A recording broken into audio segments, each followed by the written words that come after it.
Warga di beberapa wilayah di Kota Malang mengeluhkan air PDAM yang bau bahan bakar minyak. Warga belum mengetahui penyebab air PDAM berbau bahan bakar. Sementara itu, akibat air PDAM bau, warga terpaksa menggunakan air galon isi ulang untuk memenuhi kebutuhan. Salah satu wilayah yang air PDAM-nya berbau bahan bakar, yakni di kawasan Jalan Ikan Piranha, Blimbing, Kota Malang, di mana hampir semua warga yang tersambung dengan aliran air PDAM mengaku airnya berbau bahan bakar seperti bensin, solar, dan minyak tanah. Warga mulai mencium airnya berbau bahan bakar pada Kamis pagi kemarin. Rata-rata saat mereka menyalakan air, aroma bahan bakar langsung tercium. Warga pun mengeluhkan air PDAM yang berbau tersebut.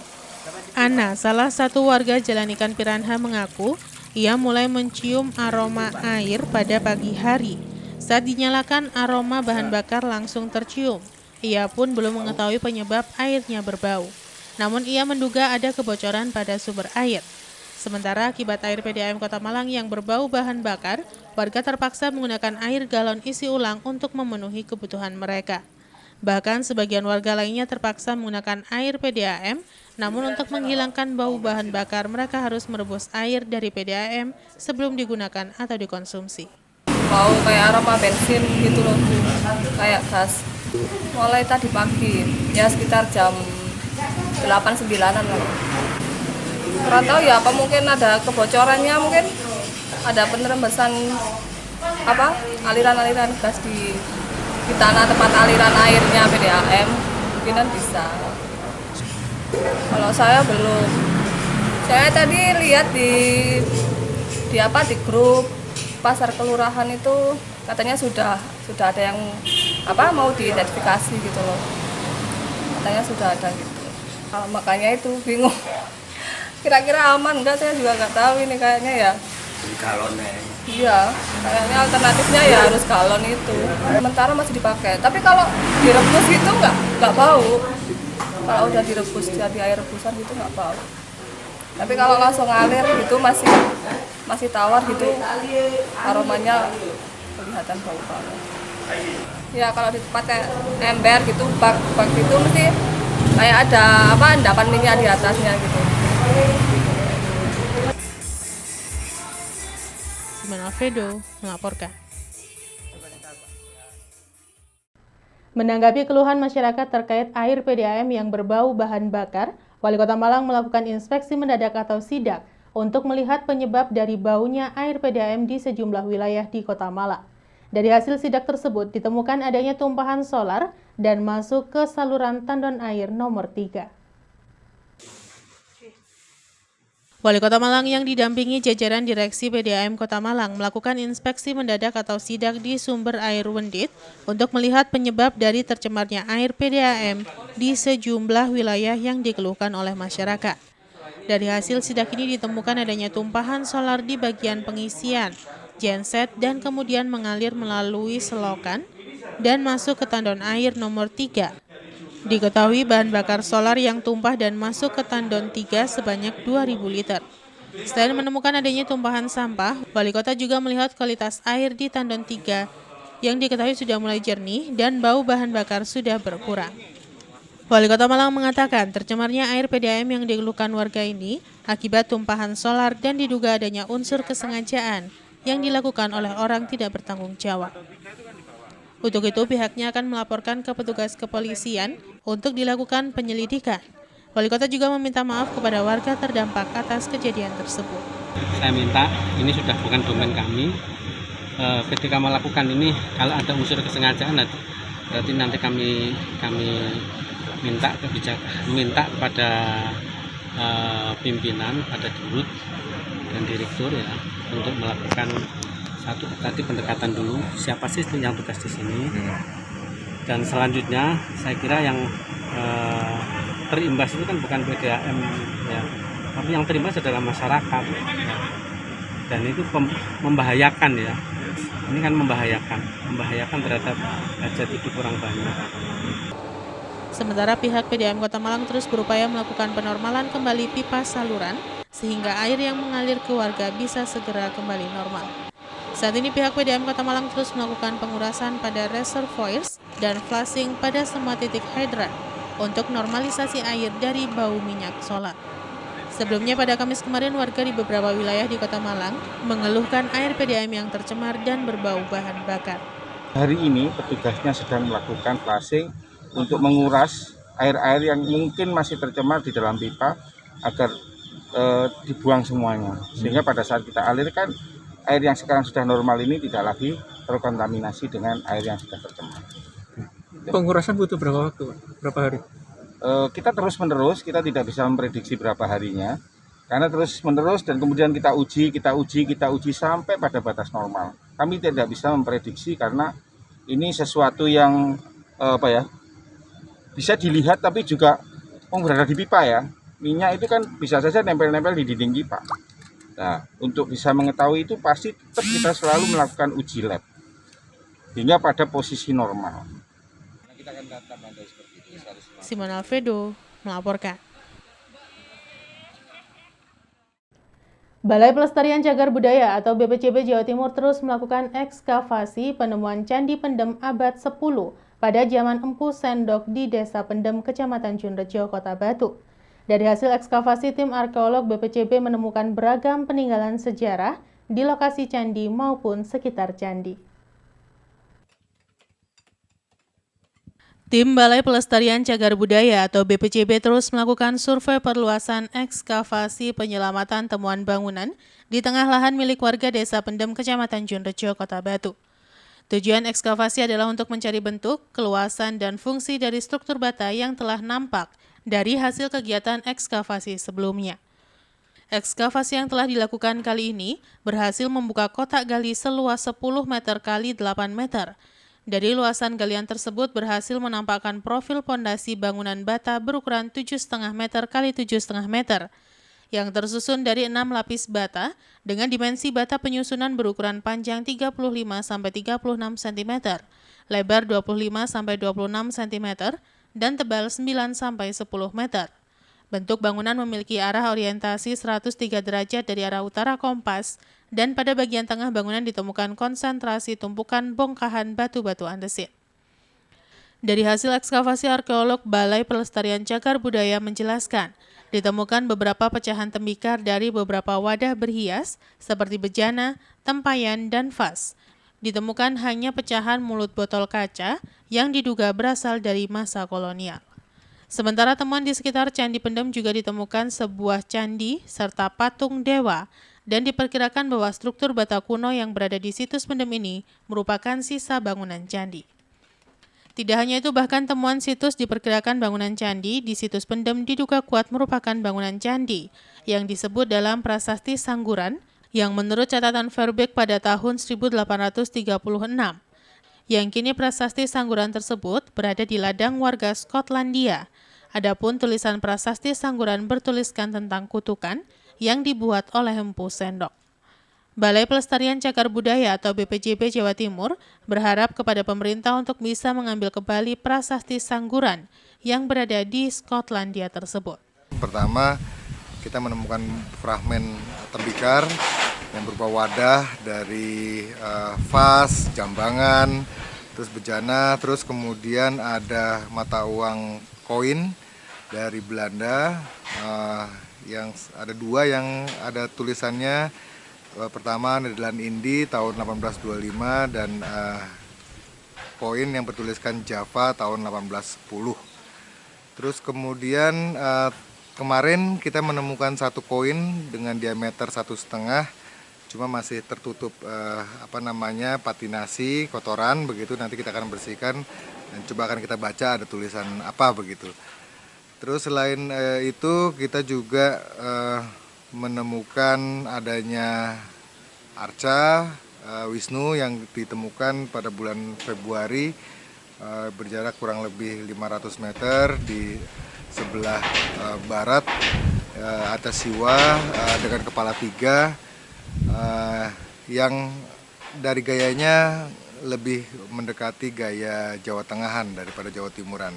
Temuan arca ini semakin menguatkan bahwa situs Pendem ini memang diduga kuat berasal dari abad ke-10 yang berkaitan juga dengan prasasti Sangguran yang dikeluarkan oleh Empu Sendok pada tahun 850 Saka atau 928 Masehi. Terkait temuan situs Candi Pendem ini, pemerintah Kota Batu melalui Dinas Pariwisata berencana akan mengembangkan cagar budaya tersebut untuk menjadi destinasi wisata baru di Kota Batu sebagai wisata kebudayaan. Rencananya, temuan situs pendem abad 10 pada zaman Pusendok untuk dijadikan sebagai wisata cagar budaya. Pihak pemerintah Kota Batu menunggu rekomendasi hasil kajian Balai Pelestarian Cagar Budaya Jawa Timur.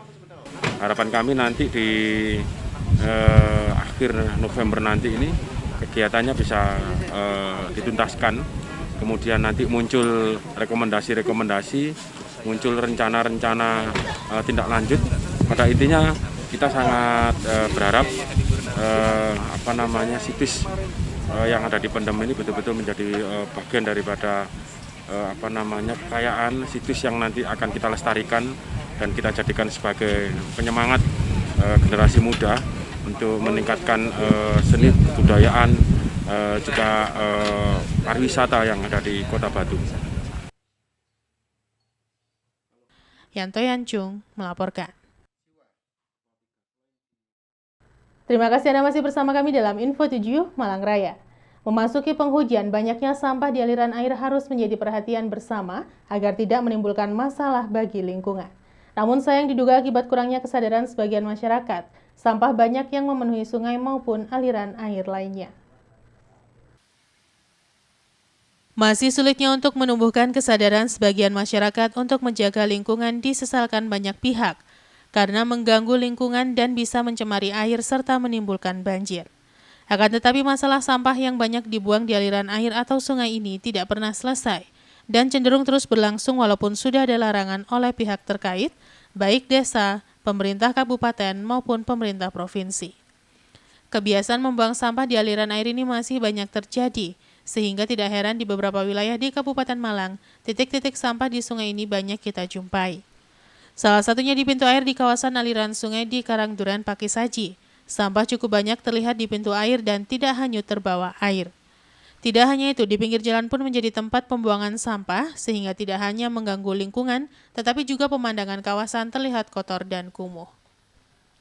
Menurut salah seorang warga menjelaskan, banyak terjadi masalah sampah, diantaranya akibat kurangnya kesadaran sebagian warga, yang sering kali membuang sampah tidak pada tempat sampah, dan malah di aliran air, tanah kosong, dan lainnya, sehingga akhirnya menjadi TPS liar.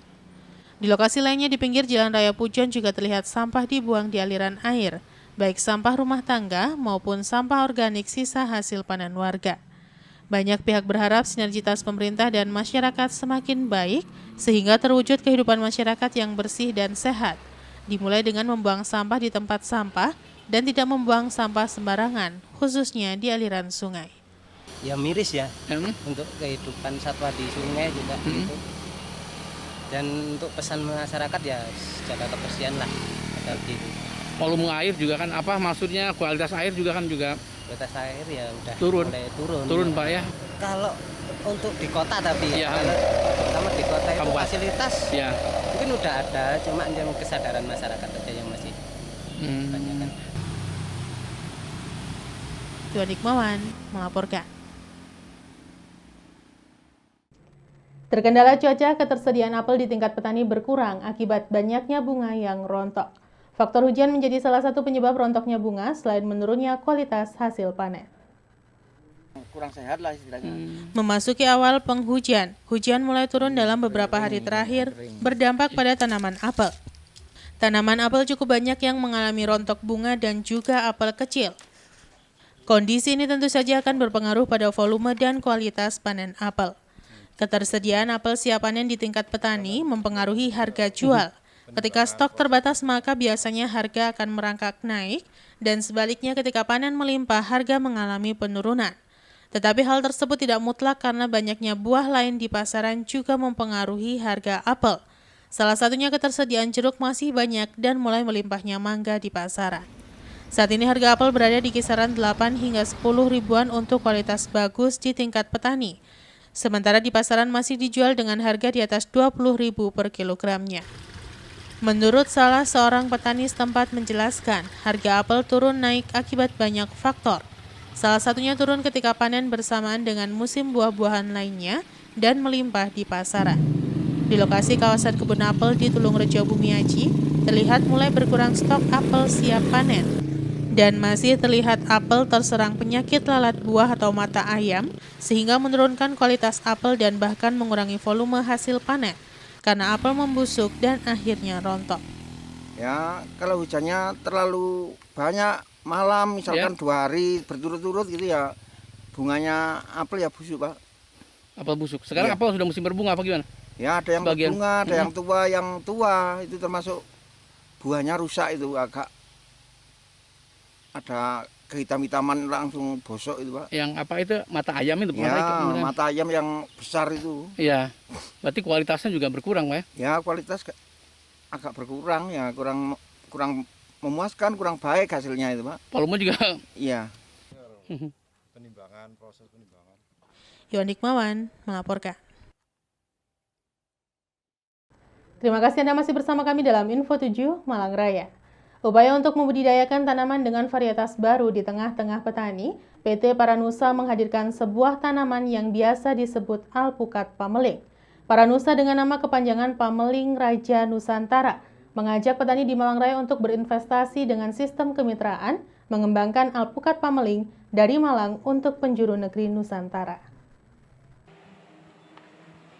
Perseroan Terbatas Pameling Raja Nusantara atau biasa disebut Paranusa yang bergerak di bidang pembibitan hingga pasca panen tanaman alpukat pameling memperkenalkan produknya di hadapan masyarakat Malang Raya di Lipo Plaza, Kota Batu.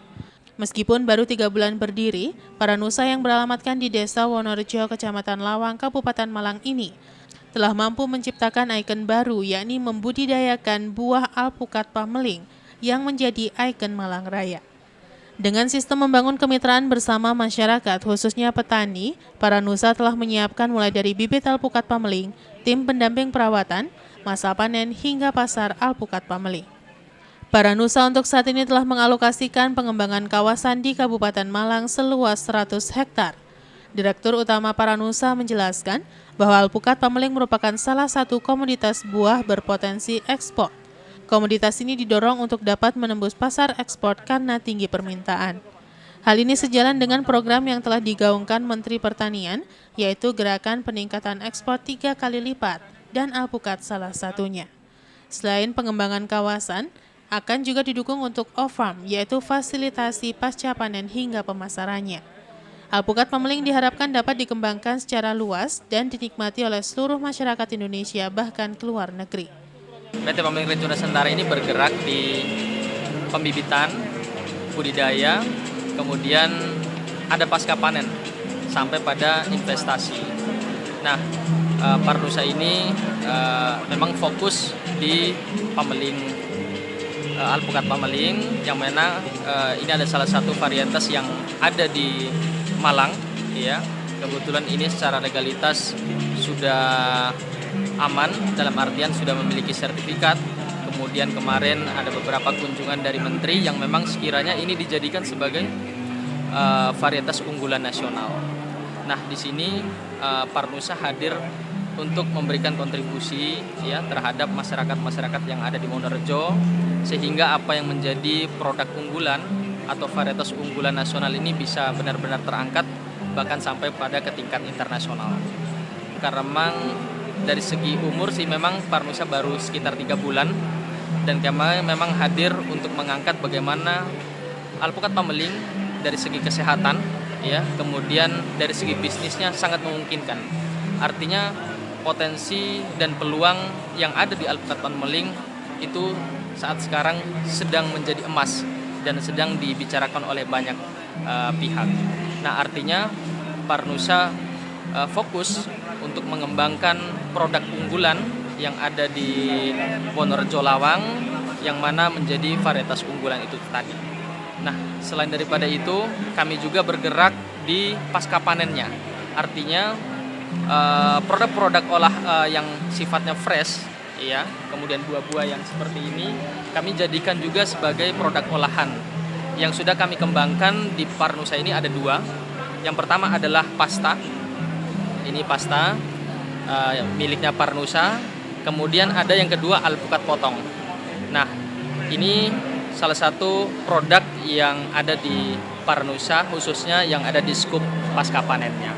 Nah, selain daripada itu juga Parnusa sekarang sudah mengembangkan beberapa bibit. Bibit ini ada beberapa klaster. Yang pertama adalah dari ukuran 40 sampai 70 cm. Nah, kemudian itu ada jumlahnya sekitar 20.000 pohon. Kemudian yang kedua adalah ada ukuran 70 sampai 130. Di situ sekitar stoknya 4.900. Kemudian ada yang ukuran premium ya, yaitu 130 up, jumlahnya sekitar 50. Nah, artinya stok ini sangat menjanjikan untuk para investor bagaimana bisa mengembangkan alpukat pameling di bawah naungannya Parnusa. Nah, dari situlah hadirnya Parnusa agar bisa memberikan kontribusi kepada banyak orang. Sementara kehadiran Parnusa yang mampu membudidayakan alpukat pameling di tengah-tengah masyarakat diapresiasi Perhimpunan Sarjana Pertanian Jawa Timur. Alpukat pameling sendiri memiliki nilai ekspor yang sangat tinggi. Dengan fokus peningkatan produksi dan mutu yang tujuannya ekspor dan ekspor terus, alpukat pameling ke depan diharapkan bisa dikembangkan secara luas dan dinikmati oleh seluruh masyarakat Indonesia bahkan ke luar negeri. Menurut saya ini merupakan satu hal yang harus kita apresiasi karena produk dari alpukat pameling ini bisa menjadi komoditas nomor 2 setelah kopi dengan harapan bisa mengangkat pertanian atau komoditas pertanian selain kopi yang selama ini titik fokus pemerintah sehingga melupakan yang lainnya. Nah, ini saatnya adanya alpukat pameling ini jadi solusi alternatif untuk mensejahterakan para petani di Indonesia karena pameling adalah kualitas ekspor yang bisa diharapkan menembus pasar Eropa. Kalau secara overall dengan tingkat rata-rata di wilayah Malang secara topografi itu ada di atas 150 sampai di kisaran 500 mdpl, itu sangat cocok sekali dengan adanya budidaya alpukat pameling ini. Dan ini harapannya bisa jadi second opinion, bisa gantiin ikonnya Malang yang terkenal dengan apelnya, mungkin bisa di shifting atau jadi alternatif solusi, yaitu di alpukat pameling sebagai solusinya. Yanto Yanjung melaporkan.